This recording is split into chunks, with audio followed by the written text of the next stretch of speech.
Welcome back, everyone. We are now starting our third presentation of the day, Understanding the Business Case for Using Value-Based Exceptions, with Angie Caldwell, Principal at PYA, and John Kersner, Partner at Jones Day. As a reminder, this session will have 3 polling questions. Attendees must respond to these polling questions in the allotted time in order to receive CPE credit for the presentation. If you encounter any issues responding to the polls, please send your answer in the questions pane, and we will document them for your CPE credit. Credits will only be earned for sessions attended in their entirety. With that, I'll hand it over to Angie and John. Hello and welcome everyone. I'm Angie Caldwell with PYA. I'm coming to you from very hot and steamy Tampa, Florida today.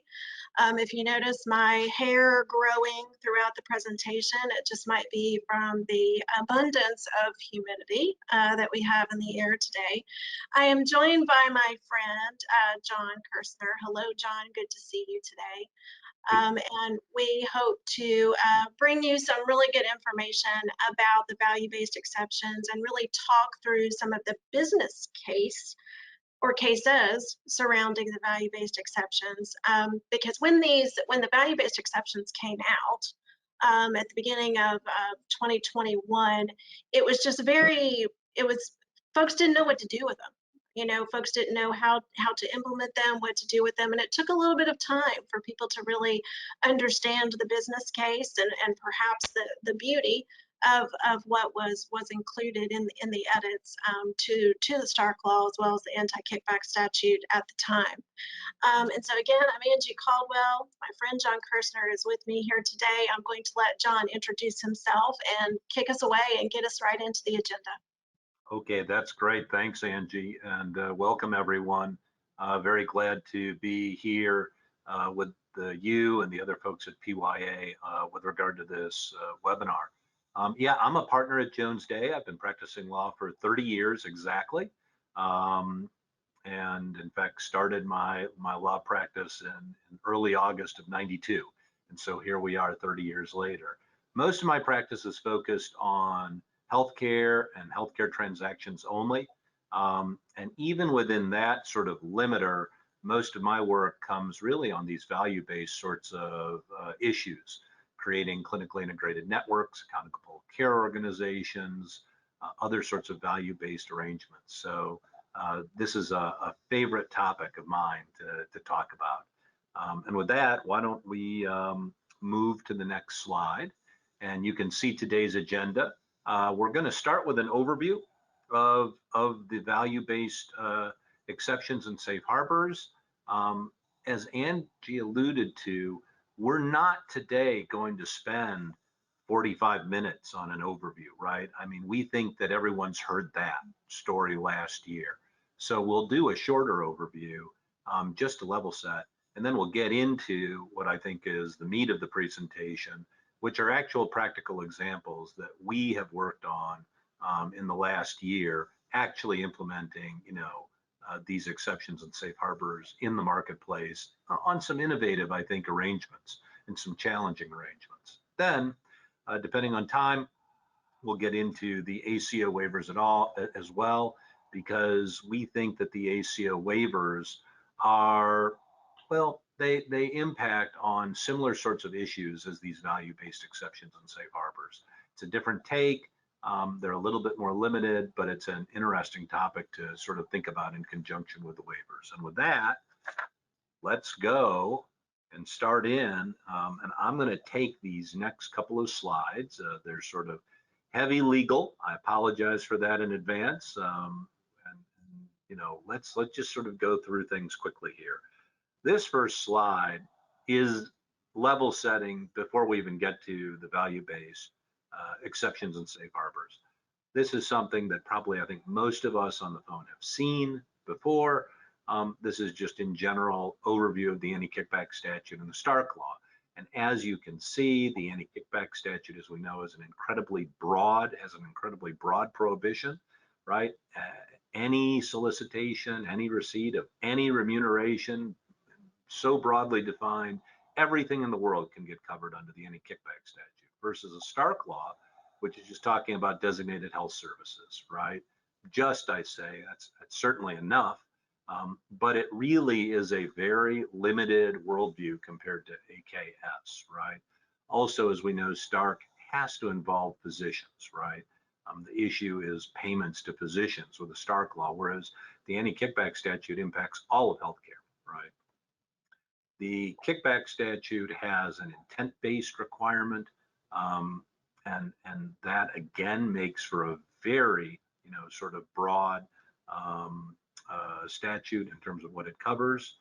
Also, that intent-based knowledge requirement means, from a penalty standpoint, not only are there civil penalties, but it's a criminal statute as well, right? So if you have that bad criminal intent, you can go to jail for violating the AKS. Stark Law, strict liability, there's significant monetary penalties. It's not something one goes to jail for a violation on. Let's go to the next slide. Okay, and now we're going to get into these value-based exceptions and safe harbors. There are 3 of them, right? 1 each for the Stark Law and the anti-kickback statute. So there's a value-based safe harbor and exception that covers full financial risk. There is a value-based safe harbor and exception that covers, and there's a slight variation here, either meaningful downside risk or substantial downside risk, but pretty similar. And then there's a value-based exception that basically covers everything else, but the way to think about it is we don't have any risk, right? And we're going to still be able to have an exception and a safe harbor to fit into. All right, let's flip to the next slide. So what we have here are we have some key concepts, right, and some key definitions that come into play with regard to the value-based safe harbors and exceptions. And these are things we all need to level set and keep in mind. First is we need to have for all of these a value-based purpose, right? Think of the triple aim when you think about that value-based purpose. We need to increase or maintain quality. We need to cut costs in the system. We need to drive efficiencies in the system. These are the classic value-based purposes, right? That we're thinking about. There needs to be an actual activity that we're engaging in. There needs to be an actual arrangement between a value-based entity and participants in that value-based entity, or just amongst the participants in the value-based entity. What's a value-based entity? Well, it's a clinically integrated network, it's an accountable care organization, or it could be another structure that the health system creates, right? To use as a vehicle to fit within these exceptions and safe harbors. So that's sort of level setting on key concepts. Let's move on. And what we've got now here are the first of 3 slides. And what we've done here is we've done a side-by-side, right? And the idea here is to sort of say, for full risk, for partial risk, for no risk, what do we need to abide by to make sure that we're compliant with the Stark Law and to make sure we're compliant with the anti-kickback statute? So here you have on this first slide what you're going to need to comply with if we have a full risk arrangement. And you can see distinct similarities in terms of how this is put together, basically. In fact, if you look at all of the requirements, at least the first 6 requirements, they are essentially all the same, right? Or substantially similar. And that's really good, because that means that in a full risk arrangement, right, we know what we have to do. We don't have sort of some esoteric rules that we have to comply with under the Stark Law or else, right? And vice versa. So you can see the basics. A lot of these ought to feel pretty good to us all. You need to have full risk. You need to have a value-based activity. You can't limit medically necessary items or services, right? You cannot take into account referral volume. You certainly need a written agreement. The government is concerned about these sorts of arrangements and wants record keeping maintained on them for 6 years, but again, that's the same for both. You can see a couple of additional requirements under the kickback statute safe harbor, which includes a quality assurance program. Again, some sort of extra protection that the government wants to see here, that we're really focusing on quality assessments and quality objectives. There are certain kinds of entities that this full risk arrangement won't apply to. So there are some ineligible entities, and we've got a list of them on the slide. And you can't have, a claim for a payment in addition to the payments under the value-based arrangement. So it's trying to avoid double dipping. Let's go to the next slide. So now we've got the partial financial risk exception and safe harbor. And you can see, we've got meaningful downside risk and substantial downside risk. And you can sort of see that meaningful downside risk means putting 10%.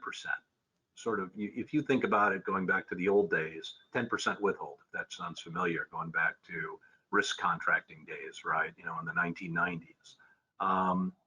It's a little bit steeper under the anti-kickback statute analysis. It's 20 to 30%, right, at risk, basically, to get to what OIG views as substantial downside financial risk. Also, note that the Stark Law risk exception for these partial risk arrangement applies to the doctors themselves, right? You need to put the physicians at this 10%, risk. With regard to the anti-kickback statute, it needs to be the value-based entity. And that's a pretty big distinction. And as you think about sort of physician alignment strategies and how your health system is going to be, thinking about how it deals with community doctors, in order to comport with this, that 10% really does go on the physician practices and is something to think about. And then you can see there's a need to set in advance and have participants at risk for some share of the substantial downside risk as well. Okay, let's go on to the last of these overview slides.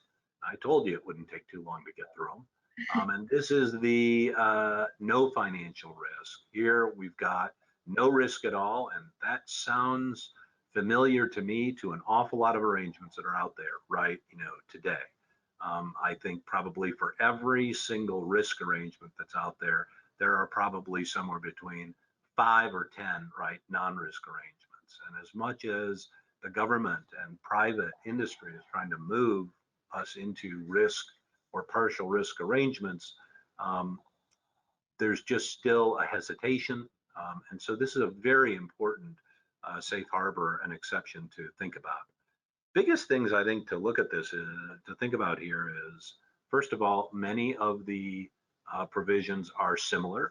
Many of them look similar to classic Stark and anti-kickback analysis, commercial reasonableness, referral prohibitions, ensuring the patient's best interest, right? Record keeping sorts of things. Note that the Stark Law does not have a specific contribution requirement. In other words, if you're giving something to the doctor, okay, under the Stark Law, the doctor does not have to pay for that, all right? Whereas under the anti-kickback statute, safe harbor, the basic safe harbor requirement is that the physician or other provider or other participant in the industry, okay, needs to make a 15% contribution requirement, okay? In other words, they need to pay for some of the cost of what they are being provided in this sort of non-risk world. Okay, Angie, I think I'm throwing it back to you for the first polling question. You are, but I do have a quick question for you. Related to this, and John and I said that we were going to do this, so this is not a total surprise to him. We said that we wanted to make this conversational between the two of us. Can you comment just a little bit about on the anti-kickback side, the 15% contribution requirement and the in-kind remuneration, is that an and, or is it an and or requirement under AKS? Yeah, that would be and what I mean by that is that under the any kickback statute, you cannot give under this particular safe harbor, because now we're just dealing with the any kickback statute, so we're in the safe harbor world, not the Stark exception world. You cannot give money, okay? You cannot give actual dollars to a doctor's office. It must be in kind. In other words, embedding a care coordinator, that's in kind. Now, somebody's got to pay for that care coordinator's salary, but it's an in-kind donation to put them into the office. Or, and we're going to talk about electronic health record technology, right? Again, that's an in-kind donation. And so that's what we're getting at. However, because this is an and, the doctors are, in order to securely, completely fit into the safe harbor, the doctors would need to make a 15% contribution requirement for that in-kind donation. In other words, pay for a part of it, put some skin in the game. I think that's how OIG looks at, this type of analysis, that they want to see that the doctor or the smaller hospital or the healthcare provider or whoever it is in the system has something.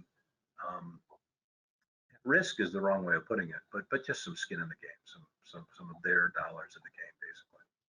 Gotcha. Thank you so much. And now I'm going to turn it over for our first polling question. Trevor? Thank you. The first question is, which type of value-based arrangement have you entered or are you most likely to enter? Full financial risk, partial financial risk, or no financial risk? Remember, you must fill out the polling questions in order to receive CPE credit. You will have 30 seconds to answer.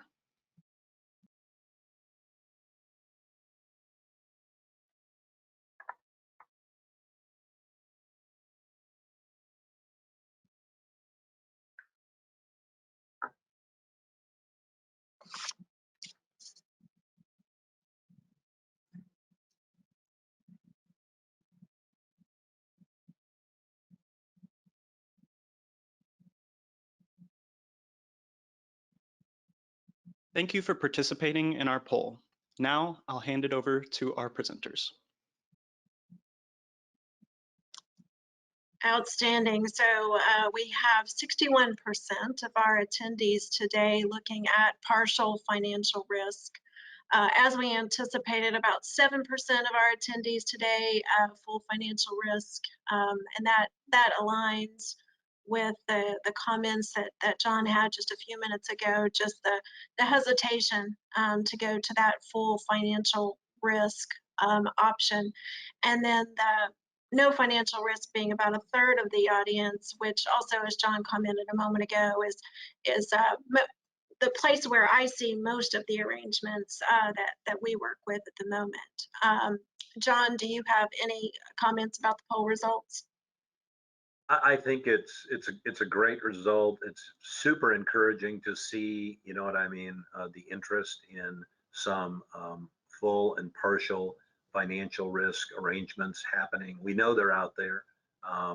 It also doesn't surprise me that there's a substantial for no financial risk. But I think something really we all should think about is that middle number. 61% is a great number for partial financial risk, and it's super encouraging to see it. Absolutely.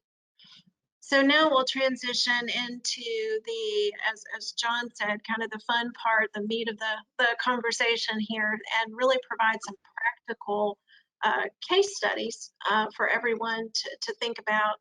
And then also just thinking about what John presented a moment ago, even if your organization is not intending to use an exception or a safe harbor, there is a lot of good information in the definitions and in the way that our regulators structured these rules. So for example, if you're thinking about putting quality incentives or quality metrics into a physician employment agreement, for example, you could use some of the hints and tips and tricks that they put into the regulation even within that. So there's some good information in there, even if you don't intend to use an exception or a safe harbor. But let's get over here into the fun part of this and talk through these this first factual scenario here. And so in this particular instance, there was an EHR transition mandated by a system affiliation. So we have a community health system who is affiliating with a larger system. And because of that affiliation, they are required to implement a new EHR system. So imagine the horror as you are this community health system and its physicians, its participating physicians in its CIN and ACO, that they just went through an EHR transition about 18 months prior.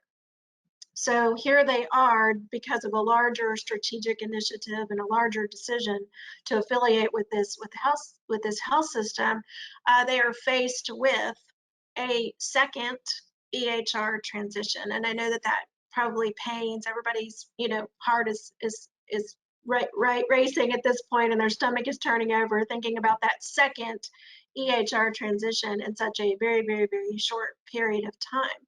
So the community health system had used the EHR donation exception the first time around and safe harbor, and with a 20% contribution. So the participating physicians in the CIN had the upfront contribution amount of 20% and also the ongoing EHR cost amount of 20%. And so really the organizations were faced with a big decision here of how to transition this community health system in its network of providers, its physician partners, again faced with this, this new transition that they're having to make simply because of the affiliation.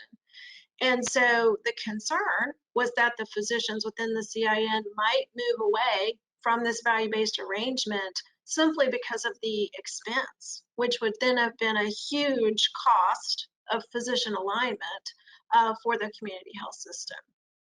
So then with that also, they recognized that the 15% contribution would have been significant, so they had done, again, the 20% just 18 months prior, and some had only joined within 12 months. So, again, imagine the pain of going through that transition, two EHR transitions in such a very short period of time. And so they're recognizing that 15% for some of these providers is a large cost. It is a large cost to the providers, and it is something that could prohibit that partnership, if you will, that alignment and that integration. So then it became very important for the community health system, and I'm sure the larger affiliated health system as well, to try to remove this 15% upfront contribution requirement. And that's part of, again, the EHR donation exception and the safe harbor. So then the physicians and the physicians groups, of course, would then still contribute the ongoing costs. So again, the point here was to remove the upfront cost, the upfront contribution, but the ongoing costs would continue to be contributed. And in this particular scenario, there was no downside risk. There was no in the CIN under this scenario. So then if we think about the sticking point of this from a legal analysis perspective, I'm going to turn it over to John to hit on those topics. Yeah, because the issue here is the traditional, right, electronic health record exception and safe harbor. And we just had a full stop on this analysis because of the Stark Law, right? I mean, the Stark Law being a strict liability statute, we must comport with it. If we don't, we violated it with all those huge penalties we talked about. And the Stark Law donation exception has a 15% cost sharing, right, requirement to it, which I think we all know. What that means is that that is the just absolute, shutdown, standstill on that analysis for that health system. They cannot use and could not use um, what everybody always has used over these last 10 plus years, to maybe 15 plus years to distribute electronic health record technology, unless they were going to just absolutely, unfortunately cause a real economic dislocation to these practices with a second upfront payment. So we looked at the value-based non-risk exception, okay? The Stark Law for that non-risk exception does not contain a 15% COPE or cost sharing, right, contribution requirement, which means we can meet the other parameters of the Stark Law exception, and we are within the Stark Law. We're not violating the Stark Law. There's no strict liability on the health system, right, with regard to the Stark Law. And that sort of allows us to then move on to say, okay, now what about the anti-kickback statute? Well, as you can see, the anti-kickback statute, and we talked about this earlier, does have a requirement in its safe harbor that the recipient pay at least 15% of the offeror's cost for the remuneration, okay? And so you might say to yourself, well, how have we moved on? How does this help, right? Aren't we still stuck with 15%? But if we go to the next slide, what we became comfortable with as a law firm in advising the health system, okay, as well as the parent health system, the larger system, is that, and I think we all know this, you don't have to strictly comport with every provision of an anti-kickback statute safe harbor in order to not violate the anti-kickback statute itself. I think we've all been down this road many, many times. If you are in substantial compliance with the safe harbor, and if we can get to a point where we feel that the risk is low, right, in terms of what you're doing, and you have sufficient safeguards in place for your arrangement, then it is a very traditional sort of analysis amongst the lawyers to say, okay, we believe that this would be, permissible because it doesn't appear that you have the intention, right, to engage in a kickback. Well, so what are the safeguards? Because what we're sort of getting at here is we believe we can get through the 15% requirement. First of all, you see that the docs recently contracted for the EHR, and they paid 20%, not just 15%. It's really interesting. The facts are important here, right? We sort of said, well, shoot, with that 20% that those docs paid, it's almost like they paid for 1/3 of the 15% on a redo that we're doing right now. They just paid it on the first go round. It's not a perfect analogy, but it's still very interesting that the doctors were all okay paying more than just the 15% required under the classic safe harbor. So we thought that was a good fact, and we liked that fact. We also like the fact that the reason for doing this, for moving from it doesn't matter who, whether it's Allscripts, Cerner, Epic, moving to one of the other ones, is not about referrals. It's not about steerage. It's about the health system itself becoming a part of a larger, right, organization. In other words, this was not done to impact these doctors or to cause them to refer more to the health system. Completely separate, the doctors are just sort of like the deer in the headlights, right? They're in the way, and this arrangement's sort of in the way. You can see that we added language to prohibit patient steerage, right? And we also added language to the documents that they would sign saying, no conditioning of referrals, right, with regard to the arrangement. So we put additional sort of safeguard language into the document about that. Another set of safeguards, if we go to the next slide, right? As it turns out, and again, boy, the facts do matter. Most of these are independent doctors. most of these doctors are in small practices or even in solo practices, as it turns out, most of them in very rural areas, okay? And that is a fact of this particular community, health system, okay? So the facts can differ across the country, but we thought that was a very good fact that we have most of the doctors that we're gonna take advantage of this truly don't have a lot of financial resources themselves. Now, they're still going to pay for the ongoing EHR costs. And not only that, not at the 15% level, but at their historic 20% level. So we liked that. It's higher than the 15%, right, required. So that was good. They are being forced, required, however you want to put it, to participate in the MSSPACO that the system had in place at that point, as well as the clinically integrated network, the value-based entity, right? So this is a way to move away from volume and towards value so that we sort of have our pro triple aim here. Notice in that fourth bullet, and we thought this was an important point, the CIN was not just a startup, right? I mean, they had an existing matrix, an existing scorecard that they used with their physician practices on their value-based arrangements. We thought that was great because then they were building into the scorecard, building into the metrics, compliance with regard to the use of the EHR and all that good stuff. So that became a part of the overall, metric process for the CIN.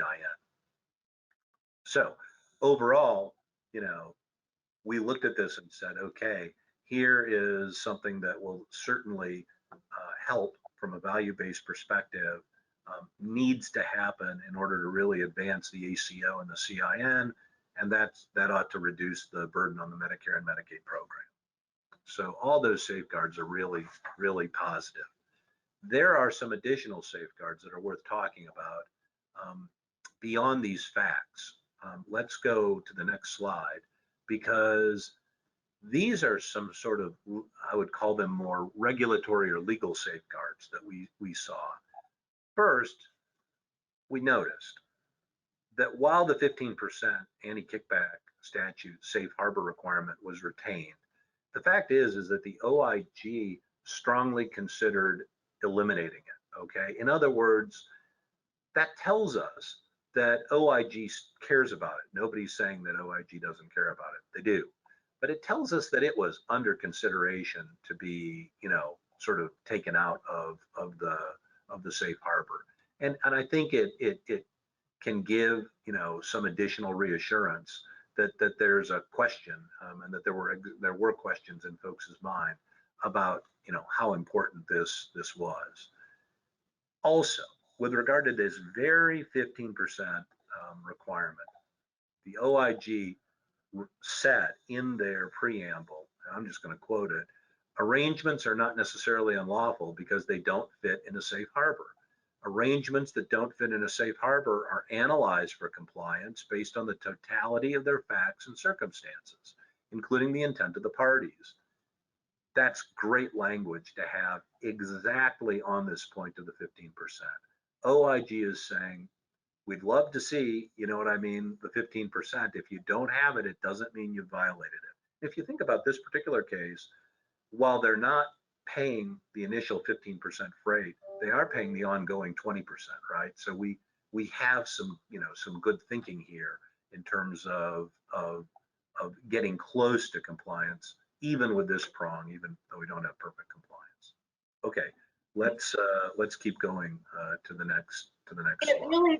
It really did wrap up nicely, with everything coming together. And if you think about the definitions, John, that you walked through at the beginning of this presentation, the value-based purpose was supported by the arrangement, which was supported by the entity. Everything became aligned through, thinking through the legal analysis as well as the real purpose of the entity.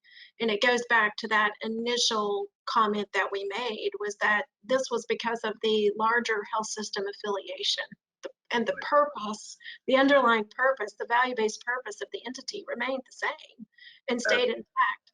Yep. Yep. So I think we are to our next. Yeah, actually, a couple of last quick safeguards. One is that it's worth noting under the Stark Law analysis that CMS thought about including the 15% cost share requirement, but then they said no. They said, we think that would artificially tamp down on the move to value and away from volume. We thought that was powerful because, right, here's CMS saying, you know, this would just slow things down. Let's not worry about it with regard to the Stark Law. And you can see, and again, this is lawyers being lawyers, I suppose, but we think that there are valid safeguards in the fact that the arrangement comports with every prong of the Stark Law, and it comports with every other remaining prong of the anti-kickback statute safe harbor. So we got to a point of saying, low risk, we think you can do it, and we're willing to put that in writing. Go ahead. And we love it when lawyers are lawyers. We love it when that happens. All right, we are ready for polling question number 2. Trevor? Thank you. The second question is, would an EHR physician alignment solution meeting the Stark and AKS requirements be effective in your geographic market? Yes, no, or unsure. Remember, you must fill out the polling questions in order to receive CPE credit. You will have 30 seconds to answer.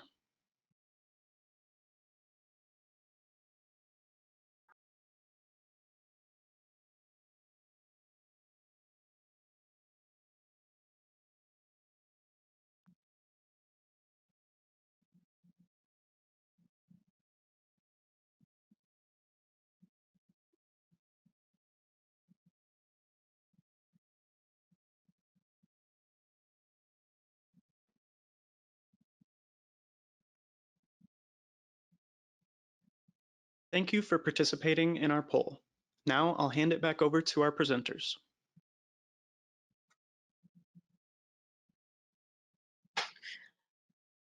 So the results are about what I anticipated. John, we've got 35% saying yes, and you know many of those folks are probably excited to see the exception and the safe harbor put into action. And you know, oh gosh, here's a real life example of this, and thinking through how that might work in their effective geographic market, or perhaps they've already done it. Then of course 57% are unsure, and you know that probably has a lot behind it, you know, from a strategy perspective, and just thinking through all the nuances of that. Any comments, John, related to the poll results? Yeah, no, I think I agree with you, Angie. I think that this is a great result. It's neat to see that more than a third of the respondents certainly think that something like this that could take us beyond, right, you know, the 15% donation minimums would have some interest, and so that's neat to see. And the folks that are unsure, I mean, I think probably it may also just be a question of needing to go back and talk it over and think about what the right thing is to do and to use this or not use this. It's neat that only a small number don't see a lot of need for it. Absolutely. So then getting into the second factual scenario, same but very different. So when John and I were talking through this this particular case study, we still have an EHR platform scenario here. But then after that, the facts, the detailed facts become quite different, actually. So we have a statewide system that is looking to use one EHR platform for its value-based care programming. They are consolidated an existing value-based organization into a CIN. So they have historically offered the EHR to providers and used a 15% contribution requirement for the initial and ongoing costs of that. Going forward, they want to lower that cost from 15% to 5% for both the initial donation and the ongoing costs. So whereas in the prior example, it was, let's try to remove the upfront cost, let's remove the upfront pain. In this scenario, it was, let's try to lower it both in the upfront scenario as well as the ongoing scenario. And again, this was important really to align. We're trying to bring the physicians into the CIN, into one place, and really generate that interest in pulling all of that together. And so then, of course, the contribution wouldn't occur in advance of the physician or the physician group receiving that EHR, and then would be amortized over the entire term of the agreement. And so, as I mentioned, the goal here is to grow the clinical integration through the CIN, and to really bring everybody together under this one platform. And again, talking about triple aim and thinking and looking at this across all of the communities served. And so the fact that this was a statewide system spreading it out across multiple communities and multiple locations was important. And then that statewide system desired to put additional incentives into the arrangement to promote all of the things that Stark and AKS considered when they defined value-based arrangements and what the purpose and what the entity and all of those definitions were intended to be. And so this was really, again, trying to align under the exception as well as the safe harbor, under the fact that they're trying to do things with respect to the AAA, so or in support of the AAA. So then the written agreement, when we think about the safeguards, the things that are helping this along and helping everyone, including the lawyers, get comfortable with why this is a good idea and how it's compliant. The written agreements between the parties ensure all of these things, and that the value-based arrangement purpose is tied and nice and clean. So we have the value-based arrangement tied to the purpose, tied to the population, and all of that is written and documented. And that was safeguard number one. The interesting aspect of this particular written agreement was that there was actually a liquidated damages provision related to exiting and tied to exiting the arrangement, and it required then that exiter to the arrangement contributed the full 15% of that EHR upfront cost and any ongoing fees. And so, John, tell us a little bit more about this particular provision and why it was important and how it worked. Yeah, this was, we thought, very important from our standpoint to minimize the risk of the arrangement, right? Because we certainly have the pro triple aim here of trying to grow their accountable care organization, grow their clinically integrated network, do more value-based. But, we don't have sort of that mitigating effect as in the other scenario of, well, you just put, right, an EHR in place. Here, we're trying to grow. And so the question would be, well, so once we give, right, a practice a new electronic health record, what if they leave, right, 4 months later? And the answer on that is, in order to get us comfortable from a regulatory perspective, to have that practice in fact pay back, right, or pay up to the point where they are in compliance then on an ongoing basis with the 15%, rules under the any kickback statute, safe harbor, and the Stark exception for donations of electronic health records. So the idea there is to say, look, if you keep it, you've got to make the payments back in order to have our risk where it needs to be. And that also sort of creates a stickiness, right? And is trying to say to the regulators, look, we don't want people to leave. We don't really want the money. That isn't the point of it. We want people to stay and be successful in the clinically integrated network, because that's where the world is going, right? Is value-based care and shared savings and the like. So that's why this creates that sort of stickiness, keeping the physicians together in their value-based arrangement that we thought was a positive. Okay. Then if we move on to the next slide, you can see some additional safeguards that we included here. And we've sort of talked about, the pro-clinical integration nature of this. We put good language into the agreements, prohibiting steering and referral, ties and the like.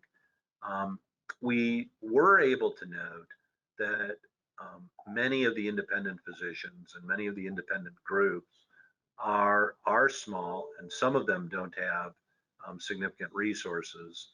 But I will tell you that in this case versus the first one, there were quite a few that have resources, right? It wasn't as this safeguard wasn't as powerful in our mind, as it was in the other case, where you really have a vast area of medically underserved, population and the like. Let's keep going. You can see some additional safeguards here. The goal, right, of the arrangement is aligned with the purposes, as Angie said, of the value-based exception. Clear enough on that. Wanting people in our ACO and in our CIN. And then I'm not going to repeat what I said before, but these next couple of safeguards are saying, hey, again, right, the 15% was not exactly set in stone originally by the regulators, and they, definitely understand that this may be one where we need to think about moving beyond some of this. It's got us very comfortable also with the idea of the liquidated damages if you end, the relationship.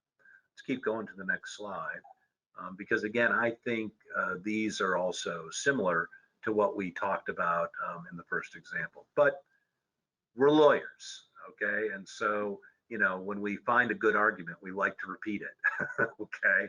And so, we would view very positively, in this scenario, these types of issues. So, this is one, Angie, I think that we tag team a little bit here. We want you folks to be thinking creatively, right, about these exceptions and thinking about how these can be used in coordination with HQEPs, right, that I know a lot of you have thought about and talked with PYA about. These are strong programs that have been put into place over, I would say, the last decade or so. A lot of interest in HQEPs. Embedding care coordinators is a great idea for the value-based organization. If you have a full financial risk, right, model, advanced payments and making advanced payments suddenly can sort of enter the radar screen. Think about it. We're talking about PMPMs, right, and cap arrangements and the like. The remote patient monitoring services, providing them to physician practices. Well, in any event, I won't go through the entire list, but be creative, I think would probably be my advice. That's what these are here for the value-based community. Absolutely. And I think for me at first, what we heard a lot was that entities were able to overcome the requirements of the Stark exception, but then they struggled to overcome the requirements of AKS. So I think in the two case studies that we provided today, I think we've been able to highlight that while the safe harbor, the AKS safe harbor is different, it's not insurmountable.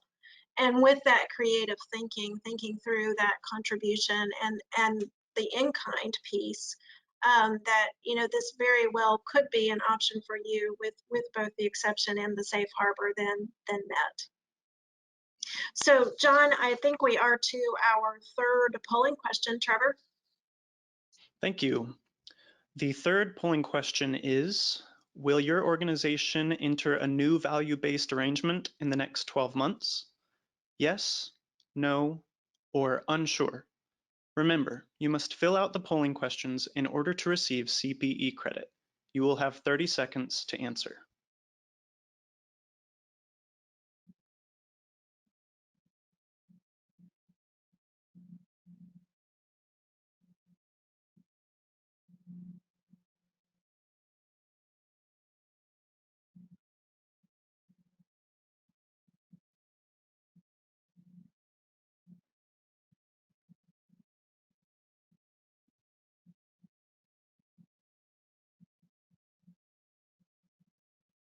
Thank you for participating in our poll. Now I'll hand it back over to Angie and John. Outstanding. So 20% of participants today are going to do this in the next 12 months. 14% said, nope, still not going to do it. And 2/3 of our audience today, a little bit unsure. It doesn't surprise me. Yeah, it doesn't surprise me in terms of those numbers. But it's great to see a good solid slug of folks wanting to do it. That's really encouraging. And I think, that unsure is folks with a very open mind. I think what they would need, I'm sure, Angie, from folks like yourselves, is what is the ROI, right? What is the proposition? What is the business case in order to do this? But hopefully, when we can demonstrate that business case, what you folks are hearing is, as lawyers, we can provide safeguards, guardrails, but we think we can, negotiate or navigate, I should say, our way through the regulatory maze. Absolutely. And so, John, we have just a couple of minutes. I know we alluded at the top of our presentation today that we were hoping we would have a few minutes to talk about the MSSP, the ACO waivers. Do you want to take just a couple of minutes and fly through these slides to the end? Yeah, sure, we can do that. Bottom line is these waivers waive the Stark Law in the right circumstance, the anti-kickback statute in the right circumstance, and the civil monetary penalties law in the right circumstance, and that makes them enormous. But they only work for MSSP ACOs. Okay, they do not work for REACH ACOs. They do not work for clinically integrated networks, right? And in sort of just the commercial space, you need to have an MSSP ACO. They've been around for a while, right? I think the final guidance on these things was 2015, so 7 years already, with some preliminary guidance. It goes back a couple of years before that. And the whole goal and the whole reason to use these things is to promote triple aim, activities, very similar to the value-based exceptions and safe harbors. And that's why we thought it made sense to talk about these right now.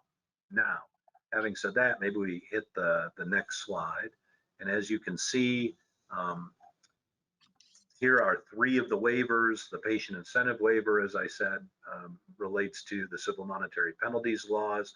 In other words, this allows you to provide attributed beneficiaries free or in-kind, care, right? And even something like a grocery card or something like that for nutrition as part of what you're doing.